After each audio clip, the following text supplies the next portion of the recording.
प्राचीन काल में किसी नगर में एक बुढ़िया रहती थी।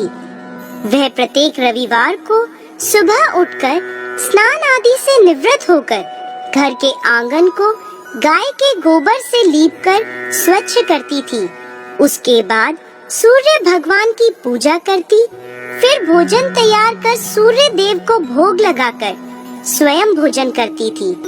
भगवान भास्कर की कृपा से उसे किसी प्रकार की चिंता और कष्ट नहीं था।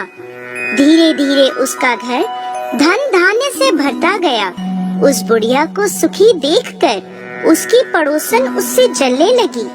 बुढ़िया के पास कोई गाय नहीं थी, अतः रविवार को घर लीपने के लिए वह पड़ोसन के आंगन में बंधी गाय का गोबर लाती थी। पड़ोसन ने ईर्ष्या में आकर अपनी गाय को घर के भीतर बांध लिया, जिस कारण बुढ़िया को रविवार को गोबर नहीं मिला। बुढ़िया अपना आंगन नहीं लीप सकी। आंगन ना लीपने के कारण उसने ना तो भोजन बनाया, ना ही सूर्य देव को भोग लगाया और स्वयं भी भोजन नहीं करा। सूर्यास्त होने पर भूखी प्यासी सो गई। इस प्रकार उसने निराहार व्रत करा। रात्रि में सूर्य भगवान ने उसे स्वप्न में दर्शन दिए और उन्होंने भोग न लगाने का कारण पूछा, तो बुढ़िया ने बहुत ही करुण स्वर में पड़ोसन द्वारा घर में गाय बांधने और गोबर न मिल पाने की बात कही।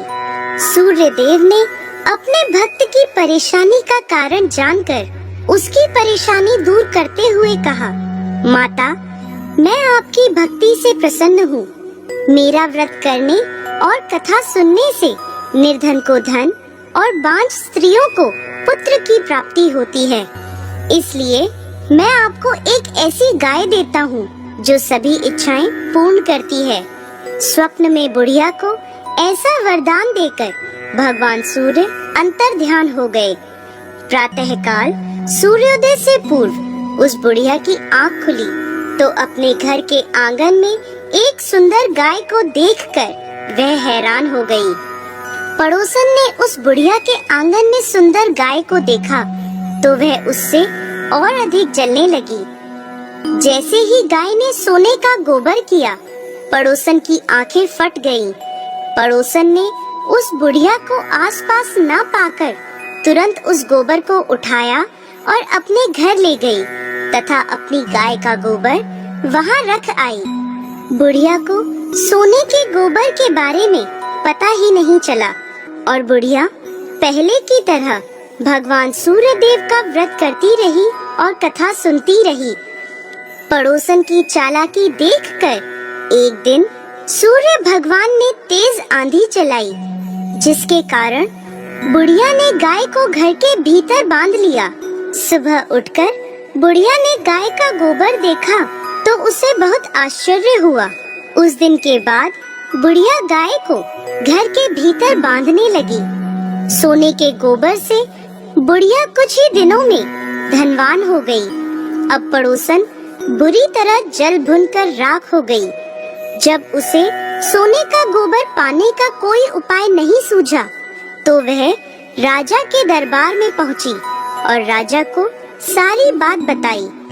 राजा ने अपने सैनिक भेजकर बुढ़िया की गाय लाने का आदेश दिया। सैनिक बुढ़िया के घर पहुँचे। उस समय बुढ़िया सूर्य भगवान को भोग लगाकर स्वयं भोजन ग्रहण करने वाली थी। राजा के सैनिकों ने गाय को खोला और अपने साथ महल की ओर ले चले। बुढ़िया ने सैनिकों से गाय न ले जाने की प्रार्थना की। बहुत रोई चिल्लाई, लेकिन राजा के सैनिक नहीं माने। गाय के चले जाने से बुढ़िया को बहुत दुख हुआ। उस दिन उसने कुछ नहीं खाया और सूर्य भगवान से गाय को पुनः प्राप्त करने की प्रार्थना करने लगी। दूसरी ओर राजा गाय को देखकर बहुत खुश हुआ और सैनिकों से बोला, इस सोने का गोबर करने वाली गाय को गौशाला की जगह मेरे कक्ष में बांधा जाए। सुबह जैसे ही राजा उठा, सारा महल गोबर और बदबू से भरा देखकर राजा घबरा गया। उसने सैनिकों से गंदगी साफ करने को कहा परंतु गोबर साफ ही नहीं हो रहा था।